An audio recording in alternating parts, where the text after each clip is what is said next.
Hello, this is Property Matters, a weekly catch-up on all matters property, supported by Fairview International Property Consultancy and auctionproperty.co.uk. We're live every Sunday at 10 a.m, YouTube, Facebook and our website propertymatterstv.co.uk.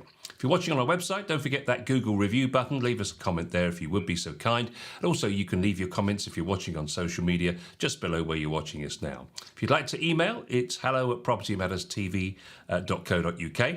And Property Matters is also available as a podcast every Monday at 10 on those platforms you see over on the side there, and also on Dilcert Radio as well. Let's take a look at the week's property news with our property expert, Joe Joshi. Morning, Joe. Good morning, Paul. Good morning to everyone. What a nice, bright, sunny day. Finally, a bit of sunshine and finally a bit of summer, maybe, although it's only short-lived. I think the shorter days start on the 21st of June, so we're on a reverse cycle. So enjoy, what you're going to get before the thunderstorms come in. But yes, we've got plenty of storms in Property Matters. Nothing like setting the mood at the beginning of the show for what's to come. Oh, it's difficult to find some good stories in property at the moment, but there's some interesting stories. That's the interesting thing from today's show, certainly. The average age of people expecting to get shot of their mortgage is close to 60, but more than 1 in 10 reckon they will be paying it off in their retirement years. This is new research. Among over 55s who still hold a mortgage, more than 5 million people believe they will be running up to retirement without having repaid it, as a growing number of Brits have debt that is weighing them down. According to the latest study from Aviva, 2/3, 67% of Brits admit to having debt that's weighing them down, while 9% of those surveyed haven't got a clue how much they owe in outstanding debts. And worryingly, this figure rises to more than 1 in 6, 16% of those aged 45 and over. Overall, 1 in 7, 15% feel their debt is out of control or they have no way of paying it off. This figure rises to 18% of over those aged 45 to 54, while 11% of over 55 say they are struggling. Most common form of debt, Joe, is credit card or store debt, 32%, or 30% of the over 55s, followed by 16% who have personal loans and 15% who have overdrafts. 10% say they've unpaid household or utility bills, which is interesting, and 11% of the over 55s age group have mortgage debt in the final decade or so before retirement. It's a picture we all recognise, I suspect, Joe. Yes, absolutely. And it's been kind of building up for some time, in my opinion, from a agency point of view and from the property point of view, because we see that in the conversation that we're having with people on a one-to-one basis, individually, as to where they are and what their circumstances are. And of course, many have actually had to extend the life of the mortgage, or are having to consider extending the life of the mortgage. So an average mortgage term is 25 years, but some, depending on age, may be at 15 years. And of course, now with this cost of living and everything else that's been happening in the recent times, and before that, because there has been really one of the biggest pitfalls has been that there's no exit route. When mortgages were taken out many years ago, people used to do sort of endowment mortgages or interest only, or have some kind of plan that they thought was going to be the way that they're going to pay their mortgage off before or at retirement age. And none of the above really worked. So most people cashed in their endowments because they really weren't doing what they were supposed to do, or they needed it at the time to pay for something else, and thought, well, actually there's 15, 20, 30,000 pounds of value in my endowment. It's not really doing what it's supposed to do. I can't see it paying off my 200,000 pound mortgage, whatever that might be. So they cashed it in and hoped that there will be another solution. And there is no other solution, in all honesty. Interest only became interest only, and at the end of the interest only time, they either can potentially, and that's what's happening at the moment, is extending the time. So from 25, they might now add another 10 years to make it 35, or maybe even 40 years, which takes them way over and above what is their retirement age. So if your retirement age is 60, 65 years of age, it's now going to become almost 75, 80 years of age in order to make sure that you can repay that mortgage, that interest-only mortgage. Um, so yeah, it's been brewing and building up, and of course, credit cards are fundamentally what people begin to live off because of the cost of everything has gone so high. What they're doing is that the salary that they might be earning is just kind of keeping them afloat. So that's what's going to pay the bills and just live. And then they're using the credit cards to actually do all of the other things. So they're constantly on that, track, running a bit like a hamster in a wheel. They're just going round and round and round in circles on the basis that they're thinking, well, I'll pay it off 1 month and I'll do it again the next month and so forth. But those costs are exorbitant. I mean, the interest rates on those credit cards are huge. And that's just where the market has been at this moment in time. I can't see that changing. There are ways that people could consider doing that, but at this moment there is not much that is going to be good news in terms of how we're going to get fast forward. An interesting proposal going through as a petition at the moment, Joe. I read it this week about the fact that 23,000 people have already signed the petition. And it's a petition to get the ability for people to pay their mortgage like they pay their pension from their salary. So deduct the mortgage directly before the tax and national insurance comes off their salary. So therefore, that would reduce their tax burden. And obviously make the house more affordable, technically speaking, and that they say will help first-time buyers. They've got to get to 100,000 signatures, of course, to get it debated in Parliament. But 23,000 is a reasonable start. What do you think about that idea? Well, I think, look, anything that's going to help first-time buyers get onto the first rung of the property ladder, I'll always endorse, because without that actually happening, there isn't really a property market in the UK. It is very important and paramount that the first-time buyers get the chance, every chance that can be presented to them. And if it's through, this source or any other source that allows them to get on, then I'm going to be all for it. In terms of, later on in life, I don't think it's particularly, I mean, other than the fact that the the mortgage payer will get a benefit in kind, that they won't be paying tax on a payment that may be going through their salary. But the government aren't going to allow that. They live off the back of the property market and the taxes that they get from them. So the chances of that happening for second, third, or buy to let kind of or investor type of persons is very highly unlikely, and that's probably where the petition may fall short. But if the petition was directive simply at the first-time buyer, then I would certainly endorse it, because it gives them a chance to get on, and as long as they get on, then the system moves up to the next run of the ladder and so forth. But without that happening, I don't think that would actually be the right thing. Yeah, there are questions around, obviously, what the self-employed would do, of course, that's one thing. And secondly, what would happen with interest only? Whether they would allow the interest, I presume they would allow the interest to come out of the salary. But I also noticed this week, Joe, that 50% of 50 MPs, 50 Tory MPs have urged Rishi Sunak to dump stamp duty across the board. So they're saying that the money that people use to buy a property is already taxed. So it's a double tax on people who want to spend their money on property, and is unfair. It's an interesting point. Yes, I mean, look, stamp duty has been a bane in everyone's life, and the only beneficiaries on it, of course, is the HMRC Treasury. They're the ones that really are getting absolutely billions of pounds year in, year out. And the chances of ever considering abolishing it is probably less chances than me being struck by lightning. I mean, it's just not going to happen in that sense. And I'm probably going to get struck by lightning quicker than that's going to get abolished. And because it's money for old ropes, Paul, they're never going to do that. What they can do is they can consider, and they will do it. They will do it. Watch this space. Before the year is through, the autumn budget or something, they will throw a little, curveball into the marketplace, because they'll need to. And they have, all successive governments have used stamp duty as a yo-yo. They take it out, take it on, reduce it, increase it, whatever they want to do when they feel that it's right for them to make sure that the housing market starts to motivate people to get back on the property ladder.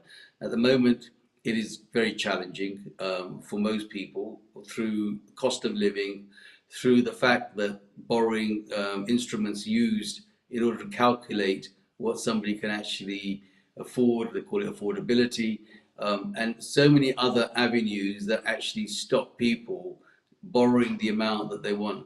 I'm not sure if it was last week's program, but it was recently. I mean, I mentioned that one of our buyers, it took them 6 months to get a mortgage offer, and then they were actually allowed to have it until the 6th of June. So I think it was 10 days you've got to exercise it, or it was going to get taken away. Well, we know that, last week alone, 600 to 800 products were taken off the market, off the shelf for the mortgage market, primarily because they're so uncertain as to when and how much the interest rates will change. So it's a yo-yo. It's a moving target at the moment, the mortgage market, and so therefore it's not helping anybody to do that. With that in mind, the stamp duty obviously is going to be lessened, because if there's no housing market, the stamp duty is not going to be coming in as quick and thick and fast as the government are used to, especially during the pandemic years. When the market was strong, they were not. They were absolutely, cashing in on that position. But now it's very quiet. So I anticipate before the year is through that they'll either not abolish, but they will, for a given time, get rid of the stamp duty for first-time buyers, and potentially reduce it for maybe investors, because they've now taken not only the first-time buyers off the Richter scale, they've also got rid of all the investors that were investing for all the buy-to-lets, because everybody's just dumping the buy-to-let market because it's just too expensive. So, but I'm pretty certain by the end of this year, beginning of next, because it's election year, you will see some dramatic changes. But again, they will not be long-term, they will be short-term.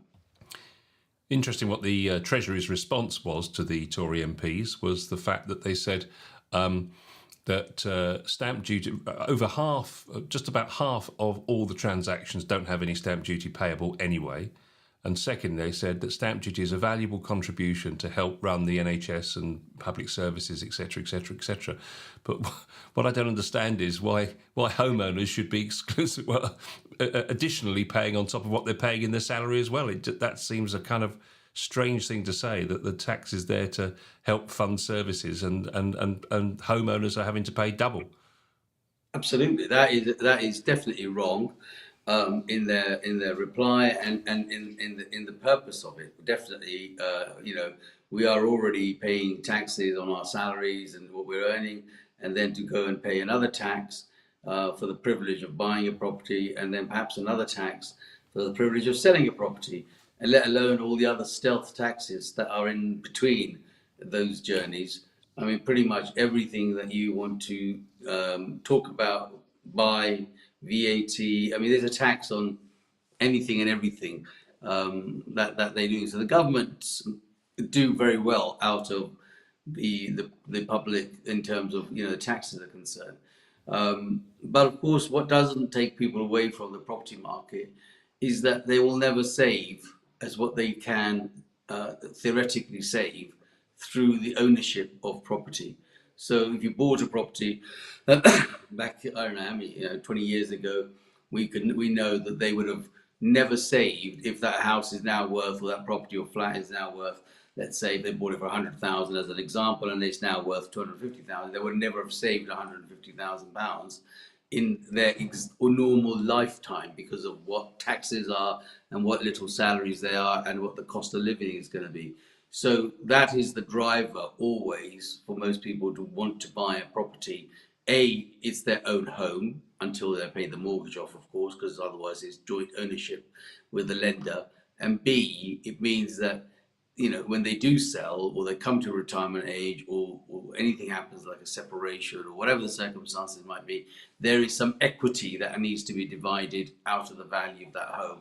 And that is your takeaway. That's what you're actually taking away and thinking to yourself, well, I wouldn't have got that had this not been the case. But of course, as soon as you do all those things, there are tax liabilities as well, or some tax liabilities.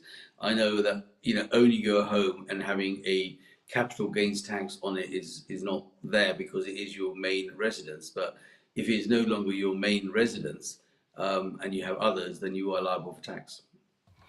It's interesting comparing these figures, and obviously Aviva say that debt's centre stage because obviously interest rates have been rising rapidly in the last year or so. But they're saying they ran this survey in 2021, and they're saying in this year, 23, more than half of people aged 45 to 54, that was 52%, said that their debt had increased this year. Which is more than double the figure back in 2021. When they asked the same question in 2021, just 1 in 4, 25%, said that their debt had increased. The biggest proportion of people, 38, said that they had cut back on non-essential monthly spending like luxury goods, holidays, entertainment, etc.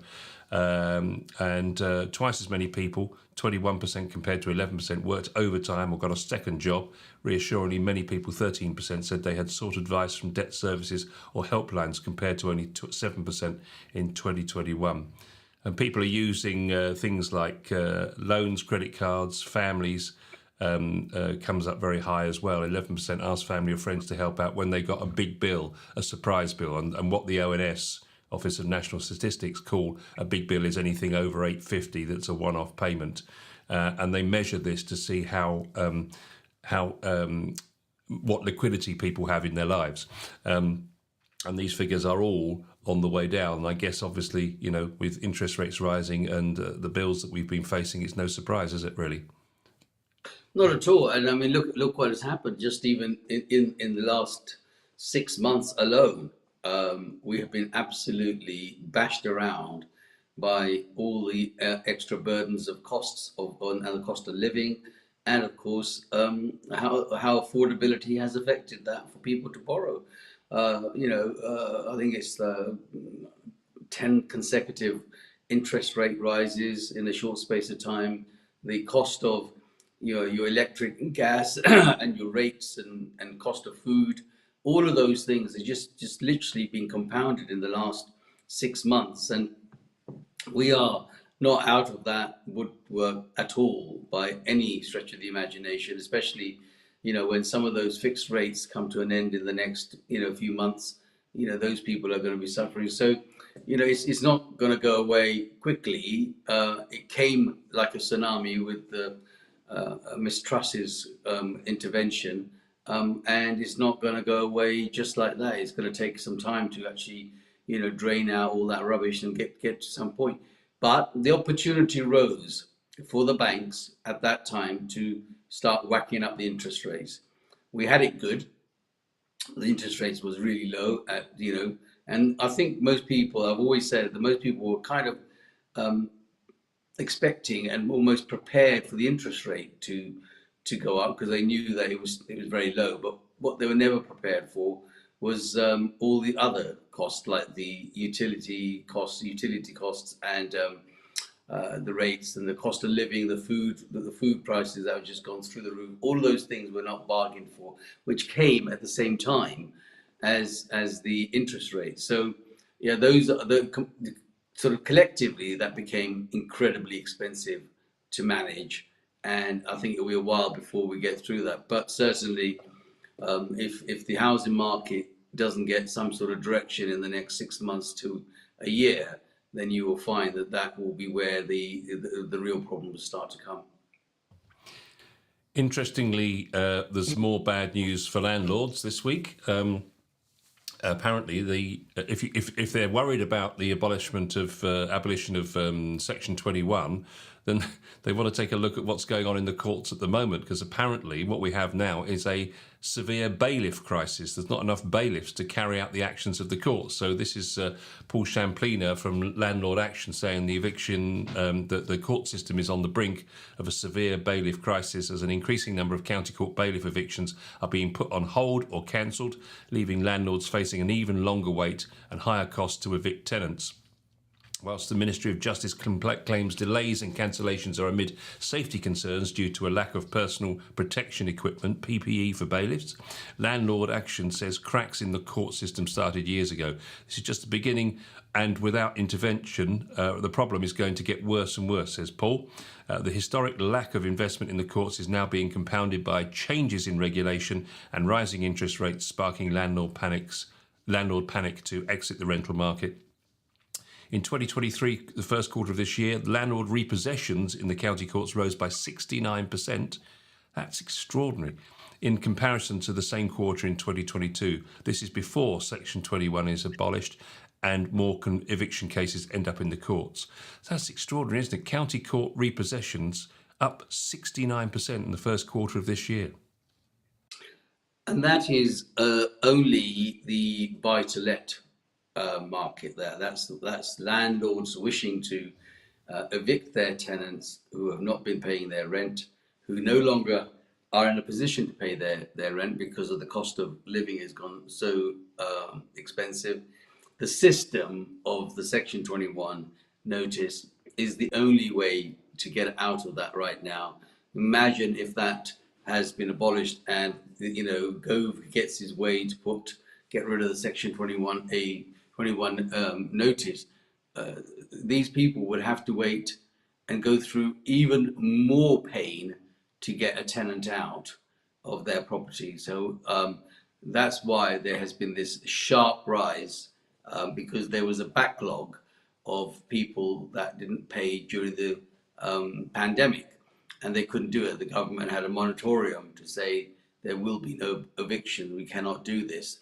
So people were sitting at home enjoying the fruits of someone else's labor and their property, but not actually paying their rent. And because they weren't paying their rent, landlords have now all, this is a catch up. So from the 2022 to 2023 increase is a catch up fundamentally of all of the landlords that couldn't get those people out over 19, 20 and 21 as such, those 3 years of the pandemic.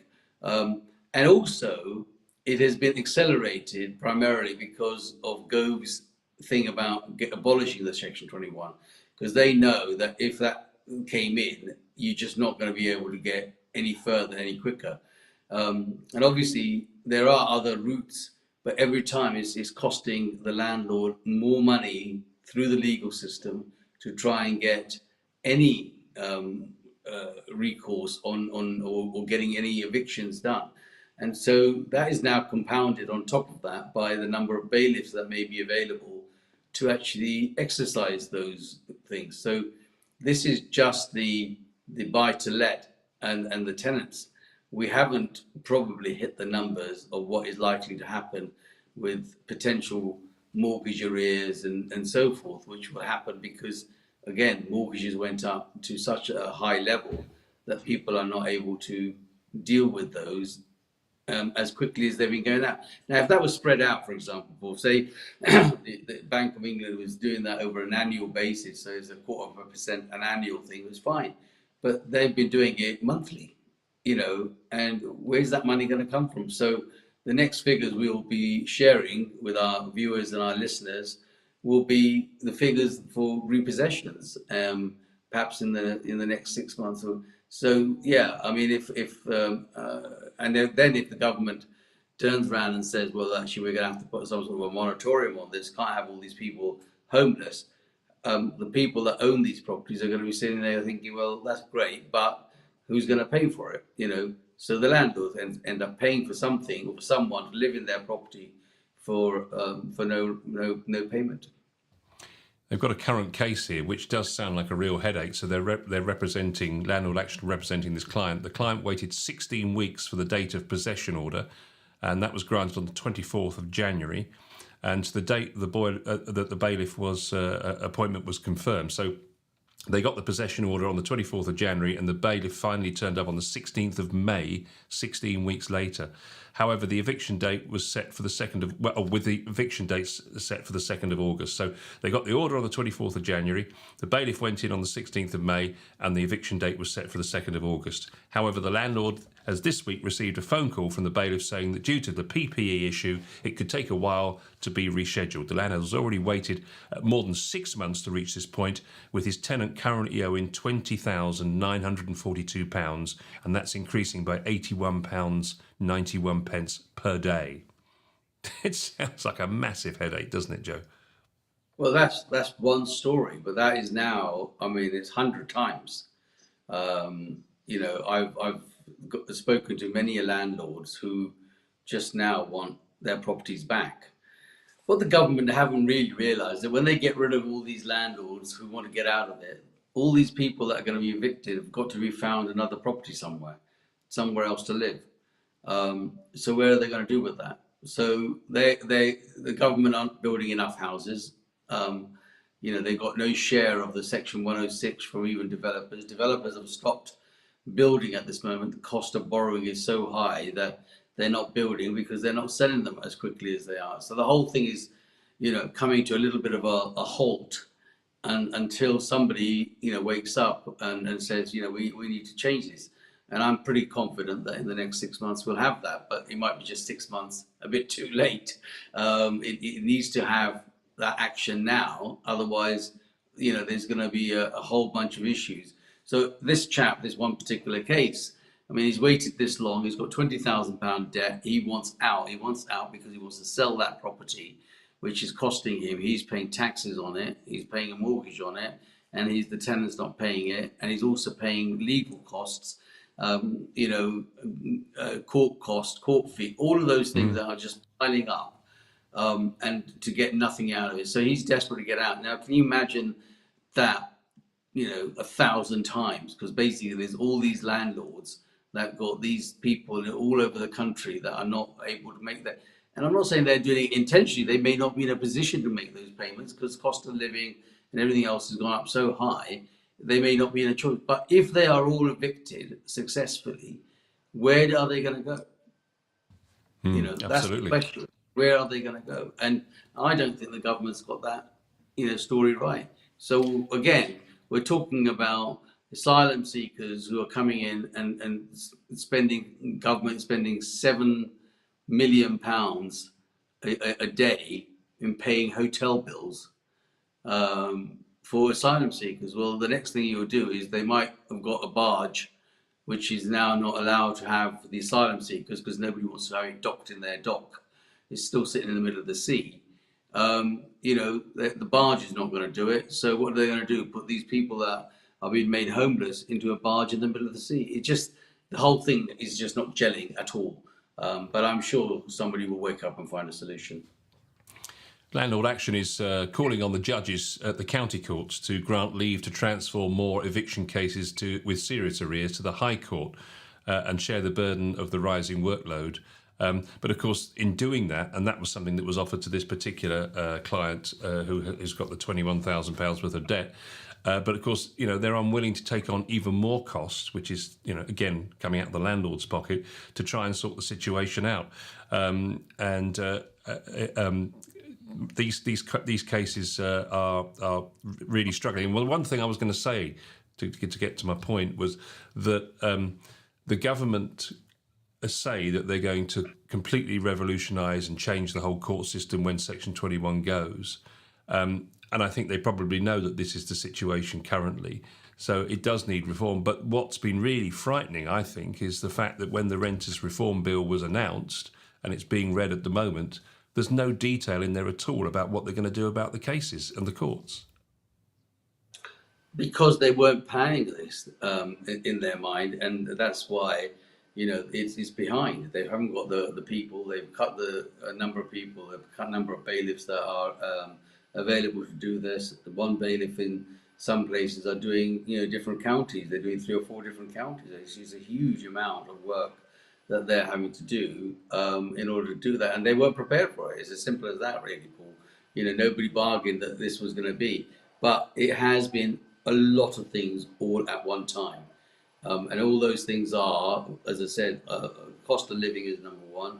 People want out. I mean, when they can have a renters reform as much as they like, but landlords do not want to have a hold of the properties on because the interest rates actually that they're having to pay on a buy to let is not even being covered by the rent that they're getting. So, if it starts to hurt your own pocket, there comes a point when you think, well, I can't do this for nothing. It's just not. It's not. I'm not in this business to do it for nothing. But I think generally they just haven't been prepared for what is been unleashed at this moment through the courts, and the court costs are high. And even at the end of that, we don't know if that resolve is going to be to your liking as a landlord. I mean, if you get to the point and the judges have been told that you are not to make people homeless, then what happens? That person is going to stay in there until they are found a suitable property to go to. And that's a challenging task anyway. One private bailiff firm says that the number of county court bailiffs employed by the courts to attend evictions has been waning as government policy has affected team sizes, they say, meaning some bailiffs now cover multiple courts, resulting in unmanageable workloads. The bailiffs simply don't have the time to wait, they say. So if there is a problem on the eviction day, they're moving on after 10 or 15 minutes, leaving cases unresolved. And the current wait time for possession in some cases is 37 weeks from claim to possession, which is 9 months. It doesn't make sense, does it? No, as I said, the whole system is tumbling around them at this moment in time, and of course they need to get some direction and get that sorted.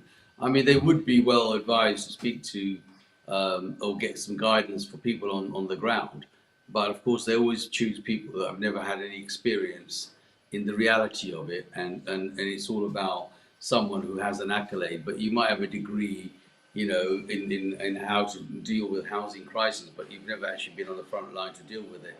And all I'm saying is that they just need to, put a task together and understand what is happening on the ground. Otherwise, it's going to be like this. And it doesn't really matter, Paul, whether you're red or blue, whether you're Conservative or Labour, you're going to have the same issues that are going to come to the table. And, it's always a certain amount of money that is put in the pot, and it's got to be delivered accordingly. But right now, it's not being proportionate in the correct way. Yes, the NHS is having to have it. I mean, we've had nothing but issues with pay rises for the last 6 months. And, so those, every time somebody goes on a strike or doesn't want to work, it's just enough, they might have the money up one way, but the other side, there's no money coming in because they're striking. So people are not working, or they don't want to do the job. So, it's a payout time all the way through. So I think it's just a little bit of a challenging time. But, on a positive note, if there is a positive note out of this, that people will always do well if they can get on the housing ladder. The property is one of the best form of savings that you're going to make, and it's a feel-good factor, because once you do have your home and you do own it, albeit partly owned by the bank or the building society, it gives you a great pleasure to be able to say, well, this is mine, and you put a heart and soul into it, and then the rest of the industry also does well around it. They say even the High Court enforcement officers are in short supply. Apparently 40% of them left the industry during COVID, and they've not returned ever since. Interesting why such a large amount of people left due to COVID, which is a bit of a surprise. Anyway, we must move on to our final story of the week, which is another interesting one. UK homes are some of the smallest in the world, but not surprisingly, the most expensive. The average size of a home in the UK is among the smallest in the world, with home buyers in the country paying more for the property compared to other nations when calculated price per square foot, that dreaded calculation. This is done by a company called Movely. They found that the average UK home comes in at just 818 square feet, one of the smallest property sizes globally. In fact, out of 19 nations analysed, only Russia and China and India had smaller properties on average. Australia, on the other hand, tops the leaderboard, where the average home is 182% larger than the UK, at a spacious 2,303 square feet. Other sizable spots, you probably guessed it: New Zealand, 2,303 square feet, United States, 2,164 square feet, and Canada, 1,948 feet, all between 138% and 166% larger than UK homes. What's interesting, though, is in Europe, properties in the Netherlands, France, Germany, and Spain also proved more generous than the UK, both in terms of price and space. So, interestingly, the average price of a home in the UK is currently £351 per square foot, far higher than the price of Germany, 236 square feet, £230 rather per square foot. Canada 218, France 212, Australia 208, and Spain 141, with the United States at £126 per square feet. So we're paying 351, the States are paying 126.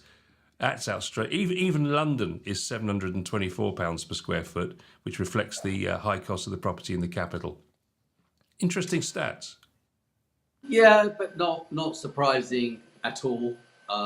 In terms of where those stats are, I noticed. I think we have a comment somewhere from the last subject. But anyway, it's not surprising at all that we've had this sort of level of cost in order to purchase a home per square footage.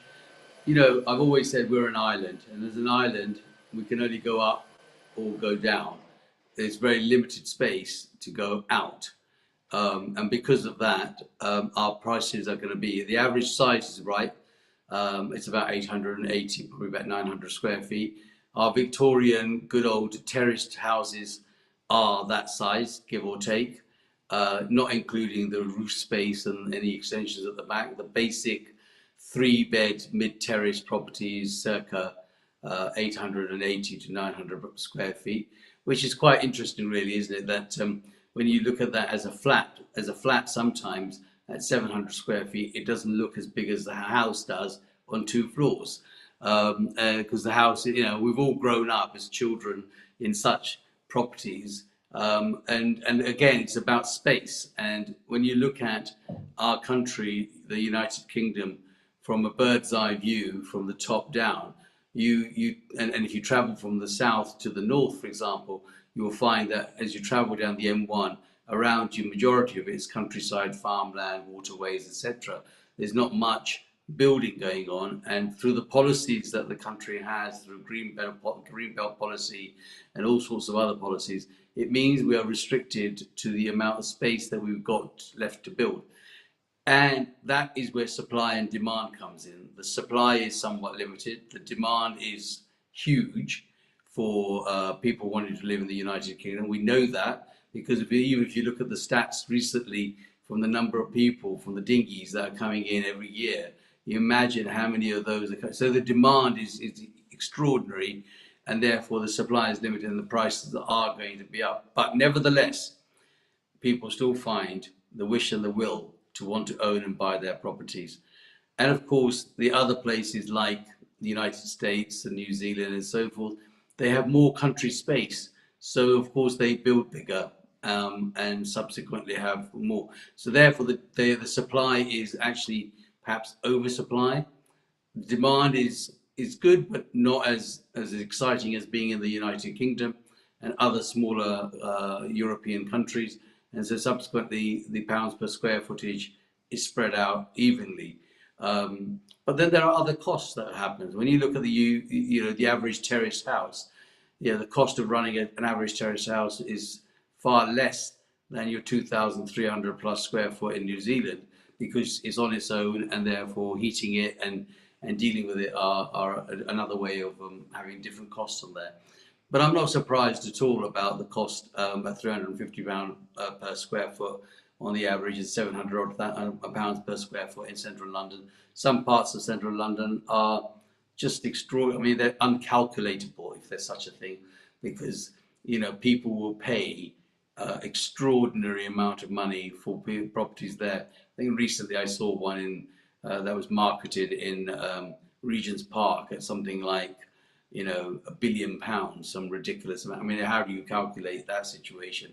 God knows how many pounds per square foot that would be per room. But because we are an island, we can't go out. We're falling in the sea pretty much every direction. So we can only go up or go into the basement down. And that happens a lot in London. A lot of people now go into the basement. And of course, the high rises that are happening in London are because of those reasons. So not surprised our value But that then tells you, Paul, doesn't it? That every week, week in, week out, I talk about our value, our worth of our property, and how we gauge it, and that tells you how valuable property in London and the UK is, because we are limited to what we can build. Well, I'm pleased to say that we have a perspective from our transatlantic partner. Morning all, says he says, in the US, they measure gross external. That's a 10% difference. The UK housing stock is older than Australia, New Zealand, and US. It's just what it is, says Guy. So the US, they measure it externally, not internally. So there's a difference of 10%. So that accommodates for some of the difference, I guess. And we're grateful to Guy for putting that up for us. And he adds, I think, with the cost of construction being so high at the moment, there are still many areas of the UK that you could not build the homes for the amount they sell for per square foot, even if you got the land free. Interesting point. Yeah, So, I agree with that. Yeah. Thank you, Guy, for your contributions as always. And thank you to you for watching Property Matters this Sunday. Thank you, Joe. We'll be back same time next week with another Property Matters.